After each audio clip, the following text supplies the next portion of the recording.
La danse des mots, Yvan Amar.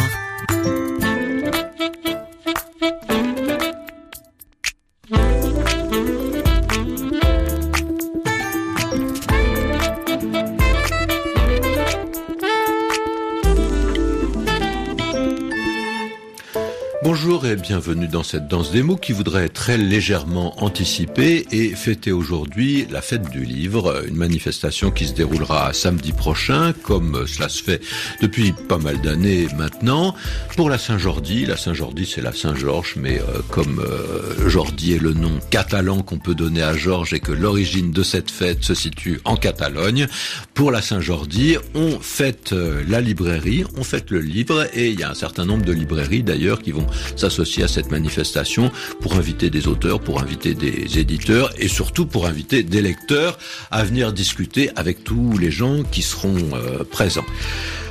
Comme d'habitude, il y a un livre qui a été fabriqué, qui a été inventé pour l'occasion. Ce livre, il s'appelle Le corps du livre et cette année, il parle justement de la matérialité du corps, de la couverture, de l'habillage des livres. Pour en parler avec nous, Frédéric Martin des éditions du Tripode et Gérard Bérébi des éditions Alia. Bonjour à tous les deux. Donc, vous travaillez dans le monde de l'édition depuis un certain temps. Est-ce que pour vous, le côté tout à fait concret de ce qui est la fabrication d'un livre a toujours été extrêmement important, je dirais peut-être pas autant que le contenu, mais presque pour justement faire connaître et donner envie qu'on se plonge dans les livres? Autant que le contenu, Gérard Bérébi. Autant que le contenu, je ne dirais pas moins.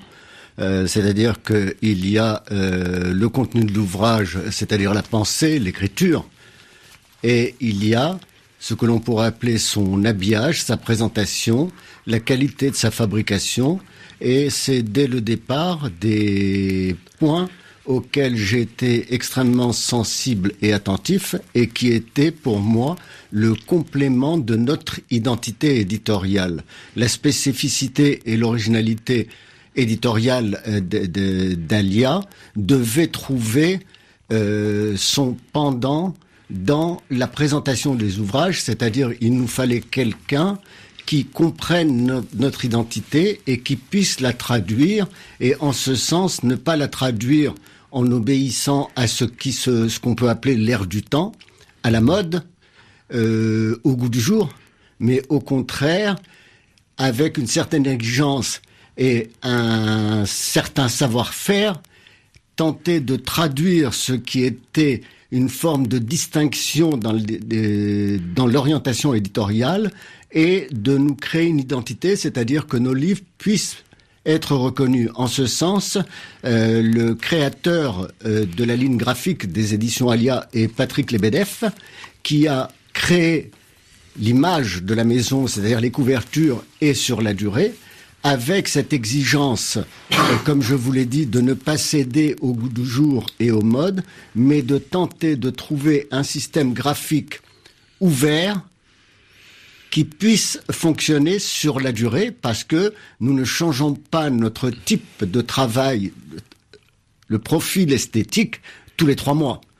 Alors justement, vous avez fondé cette maison d'édition qui s'appelle Alia. Est-ce que justement vous venez d'évoquer cette idée d'une ligne graphique? C'est quelque chose que vous avez eu dès le départ? Est-ce que vous avez l'impression que quand on voit un livre des éditions Alia, on comprend tout de suite qu'il appartient à cette maison d'édition? Il y a quelque chose, il y a un clignotement qui se fait et qui permet pour le lecteur, un tout petit peu averti, qui a fréquenté quelques devantures de librairie, de reconnaître un livre, même s'il se souvient plus du nom de l'éditeur, mais qui sache que ça appartient à une série. Pour aujourd'hui, c'est une évidence. Ouais. Ça ne s'est pas fait en 3 mois, mais il est certain que quand un lecteur rentre dans la librairie, se retrouve devant la vitrine d'une librairie et voit un livre des éditions Alia, il y a un style particulier, et ce qu'a réussi Patrick Lebedeff en créant l'image d'Alia, il a réussi non seulement à créer un style dans l'époque, ensuite il a réussi à nous léguer un héritage dans lequel nous pouvons intervenir nous-mêmes sans effacer sa création, et il a réussi à faire en sorte que nous devenions, comme le sont le contenu des livres des éditions Alia, c'est-à-dire l'image esthétique, l'emballage, le profil graphique, un peu comme un classique inclassable. Alors, Frédéric Martin, vous vous occupez des éditions du Tripode. Vous aussi avez été l'un des contributeurs de ce livre, Le corps du livre. Et vous dites que justement, au Tripode, chaque fois que vous avez à éditer un livre, c'est comme si vous repreniez les choses au début. En tout cas, en ce qui concerne l'emballage, ne voyez rien de péjoratif dans ce mot-là, mais la façon dont vous allez habiller le livre. Et vous dites justement que chaque fois, vous essayez de trouver une idée nouvelle, un concept nouveau, une image nouvelle. Est-ce que c'est contradictoire avec l'idée d'une charte graphique, d'une ligne graphique justement qui traverserait toute votre politique d'édition ? Non, je crois pas. En fait, on est un éditeur de littérature, donc effectivement, on est un peu atypique dans le champ de l'édition, puisque la plupart des éditeurs de littérature ont une charte graphique très forte. On peut penser à Minuit, on peut penser aux éditions Gallimard, et chaque livre s'insère dans cette charte. Nous, on fait exactement le contraire, puisque à chaque livre, on remet tout à plat, la taille du livre, les choix de papier, les choix de typographie, les choix de format, les choix d'illustrateurs, puisqu'on a énormément d'artistes qui travaillent sur nos couvertures. Et avec ce paradoxe en plus que, un peu comme pour une traduction, on a tendance à croire que l'aboutissement du travail, c'est la disparition. C'est-à-dire que la maquette doit être à ce point aboutie qu'elle en devient invisible et laisse la place au texte. Mais en fait, ce qui donne l'indice d'une couverture réussie pour vous. Ouais, je pense. Mais je pense que Gérard pourrait dire la même chose. Il y a un travail qui fait qu'on est là pour faire des livres qui sont beaux, mais pas des beaux livres, c'est-à-dire pas des livres-objets. On est au service d'œuvres. Et je pense que là où on peut se rejoindre, même si effectivement les démarches sont pas les mêmes dans la forme, dans la cohérence, elle est la même, c'est-à-dire le temps accordé. Dans un monde où tout va très vite et où on fait beaucoup de culture hors sol, c'est-à-dire qu'il y a beaucoup de maisons d'édition où pour créer une couverture, on donne des mots-clés à un graphiste qui doit produire 20 couvertures par mois. On est toujours dans un effort d'intelligence avec le texte, de dialogue. C'est-à-dire, quelle est la forme du livre, dans sa mise en page, dans le choix d'une photo de couverture qui va être la plus juste possible par rapport à l'œuvre. Alors on voit par exemple dans le petit chapitre que vous avez écrit pour ce livre que de temps en temps il y a un travail extrêmement long. Vous parlez de la grande panne et vous mettez les 8 essais de couverture que chaque fois vous commentez en disant pourquoi tel essai a été abandonné, à l'issue de quel type de discussion et qu'est-ce que ça a amené comme nouveau projet avant d'arriver au projet qui a retenu apparemment l'assentiment de tout le monde. Oui, on publie vraiment des auteurs très différents, de Goliarda Sapienza, Ali Zamir, Andros Kivirak, Edgar Ilzenrad. Donc, on a l'habitude de remettre vraiment en question notre regard sur nos livres. Et La Grande Panne a été un peu un cas extrême parce que c'était vraiment un livre ovni qui était à la fois dans un... Alors un mot sur l'argument de ce livre, c'est un peu de la science-fiction. C'est le livre impossible à mettre en forme quasiment. Il n'y a plus d'énergie sur la Terre, c'est ça ? En fait, on est au début du roman devant une catastrophe peut-être naturelle. Il y a une mine de graphite qui a explosé et qui a projeté des particules de graphite dans les airs. Et ce nuage donc de carbone a pour propriété de s'enflammer au contact des lignes électriques. Et on va découvrir en fait que c'est un attentat. Et toute l'Europe se retrouve paralysée, parce qu'on est obligé de couper les alimentations électriques, dont la France, et on se retrouve dans un scénario catastrophe où la France doit réapprendre à vivre sans courant électrique. Et donc on a un mélange à la fois de polar, de réflexion sur le rapport à la modernité, même de romance, parce qu'il y a des histoires d'amour qui vont se développer dans le noir.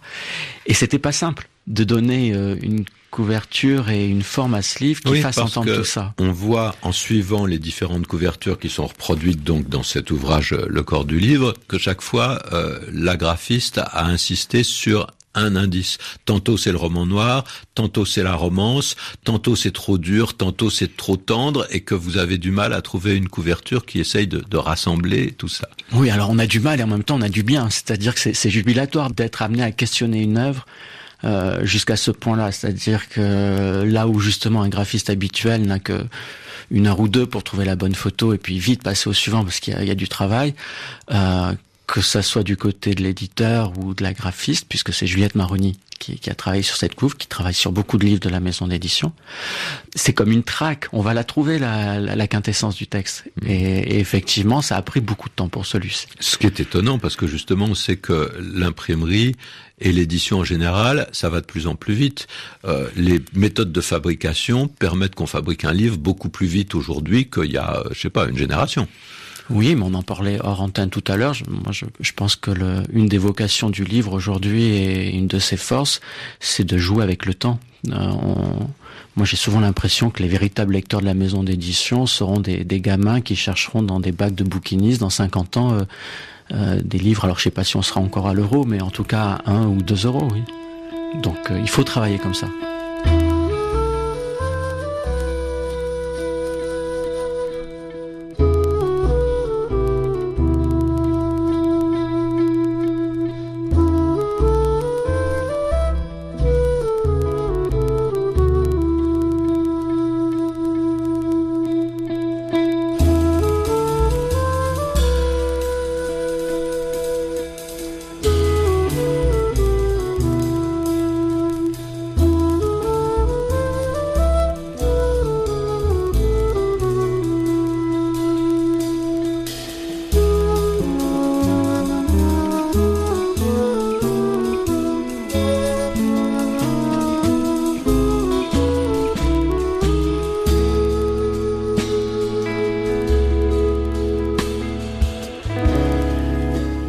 La danse des mots qui aujourd'hui présente cette fête de la librairie qui aura lieu samedi prochain.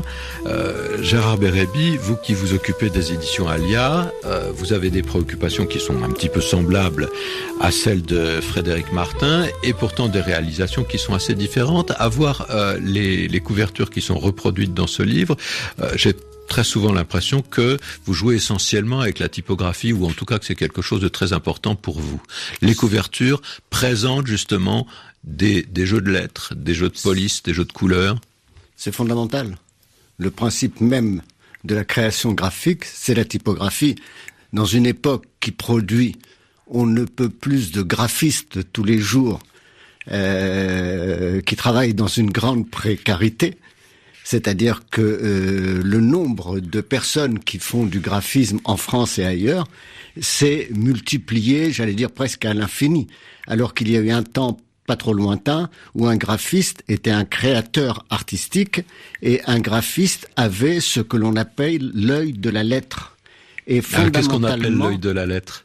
L'œil de la lettre, c'est-à-dire que vous avez un œil qui observe la lettre, et la lettre a un œil, c'est-à-dire dans sa hauteur, dans sa largeur, dans sa graisse. Je ne vais pas rentrer dans des détails techniques un peu abscons, mais si vous voulez, le tout, c'est de réussir à trouver une création en jouant sur le caractère typographique, sur les lettres, sur l'œil de la lettre, comme je le disais à l'instant, pour distinguer le livre que l'on propose.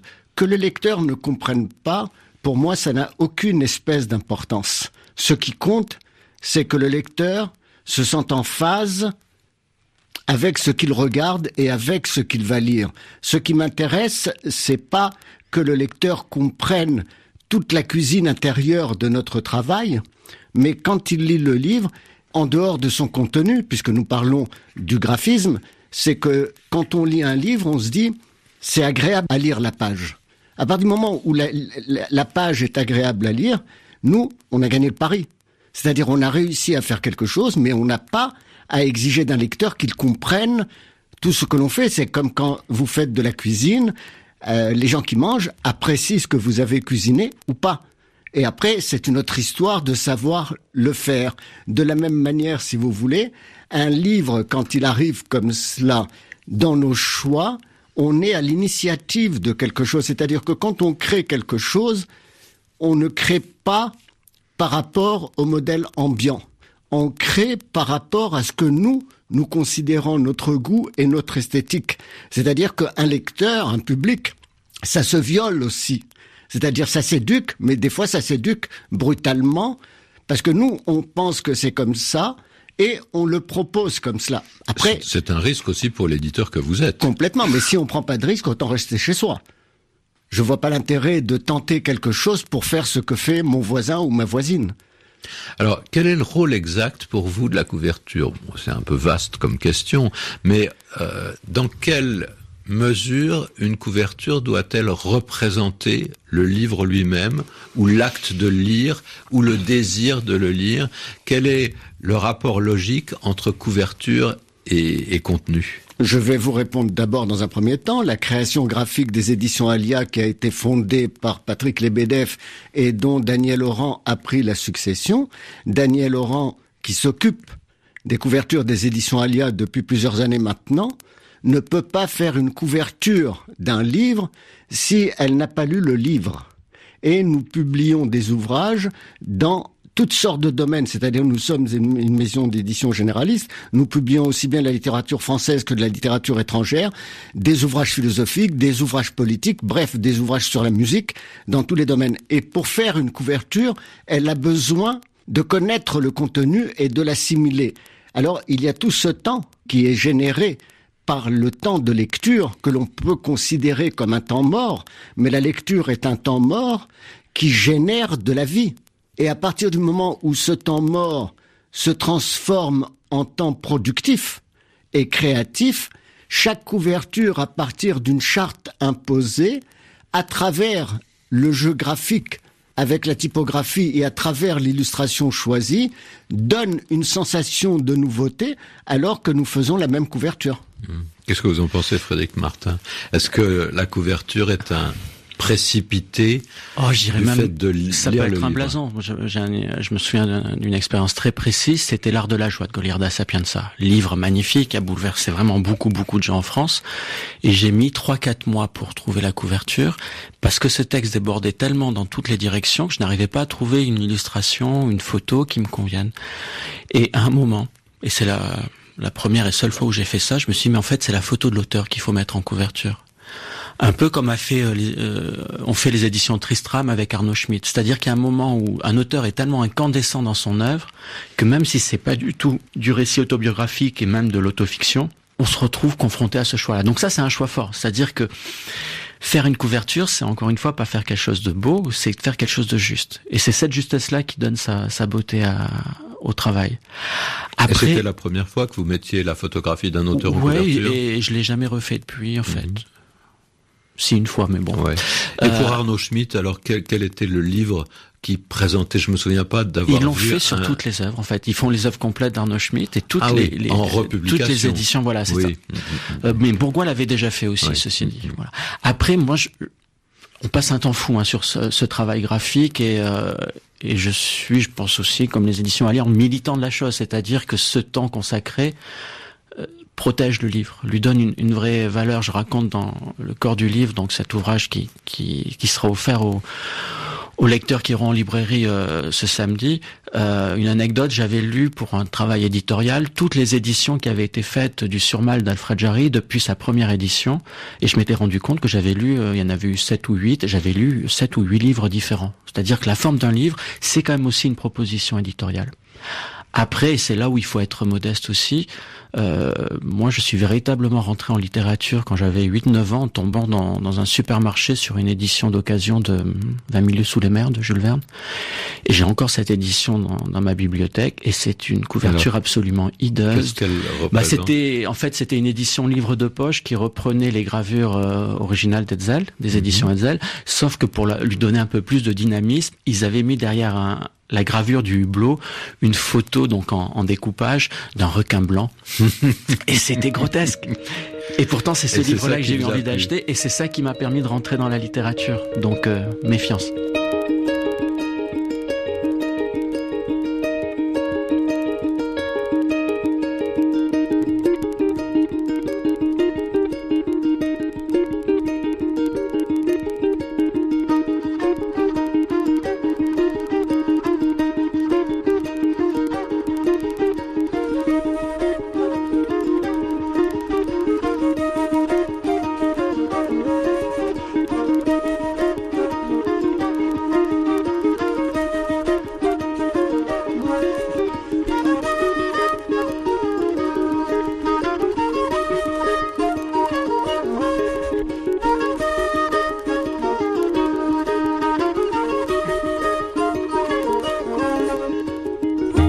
Danse des mots, toujours à propos de cette fête de la librairie qui aura lieu donc samedi prochain, et on vient d'aborder avec Frédéric Martin et Gérard Bérébi un certain nombre de problèmes de fabrication du livre qui semblent jouer avec une sorte de paradoxe, parce que vous disiez très justement il y a un instant, Frédéric Martin, je veux pas faire des beaux livres, mais je veux faire des livres qui soient beaux.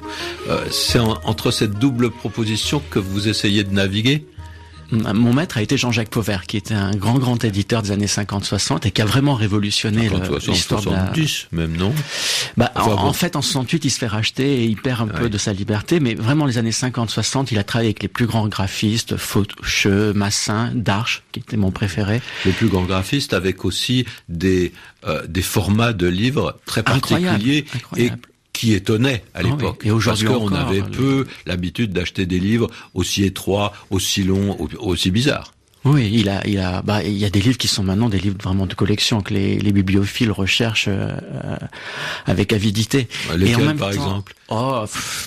Moi, je crois que ma tendresse particulière irait sur 2 éditions qu'il a fait de Georges Bataille, Histoire du mort et Histoire de l'œil, pardon, et le mort.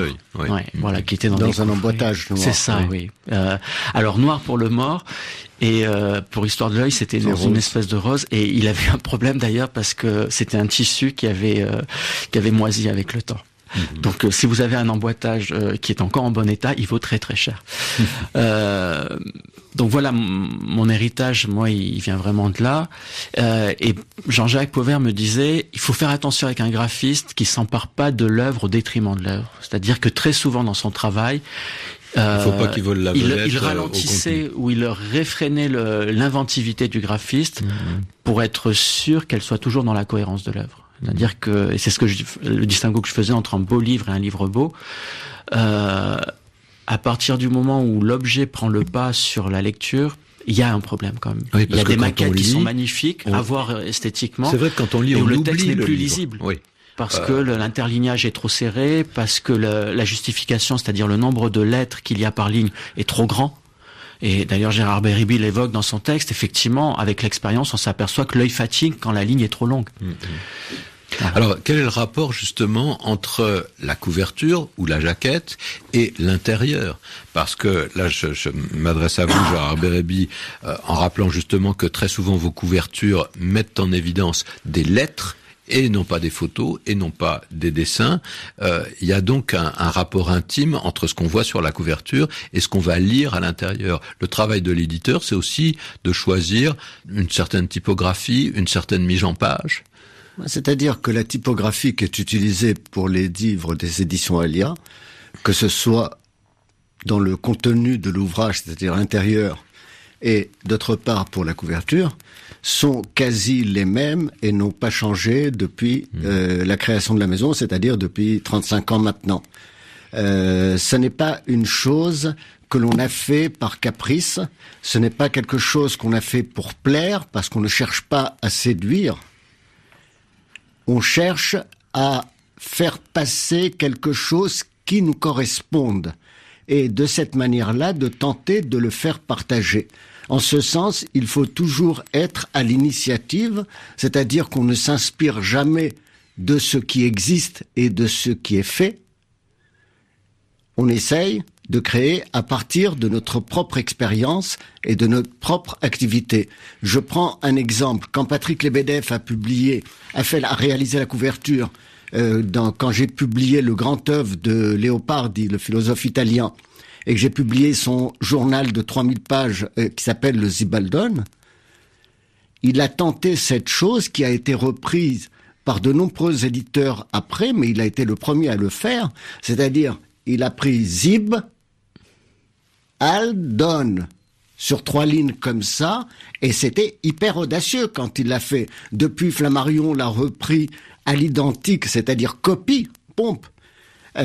Pour les œuvres complètes de Platon, ils ont fait exactement la même chose. L'Imec, avec les œuvres d'Emmanuel Lévinas, ils ont fait le même Lévinas comme ça. C'est-à-dire qu'ils ont fait Lévinas. Voilà.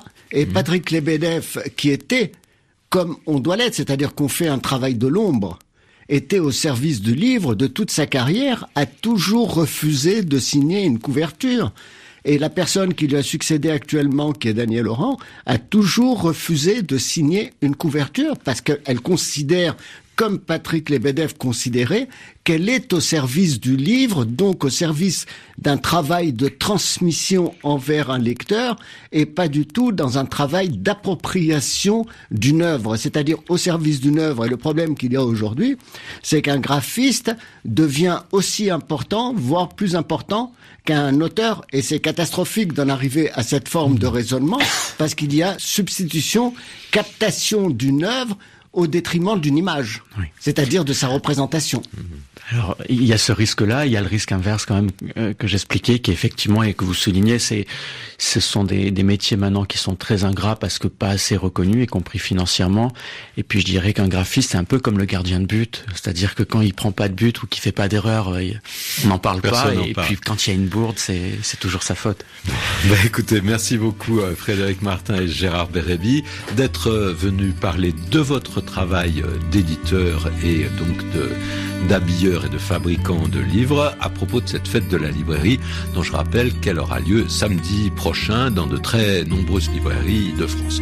Merci encore d'être venus la présenter et d'avoir été les invités de la Danse des mots, qui est une émission proposée par le réseau Canopé et par RFI. Lucie Bouteloup, Véronique Durand, Yvan Amar.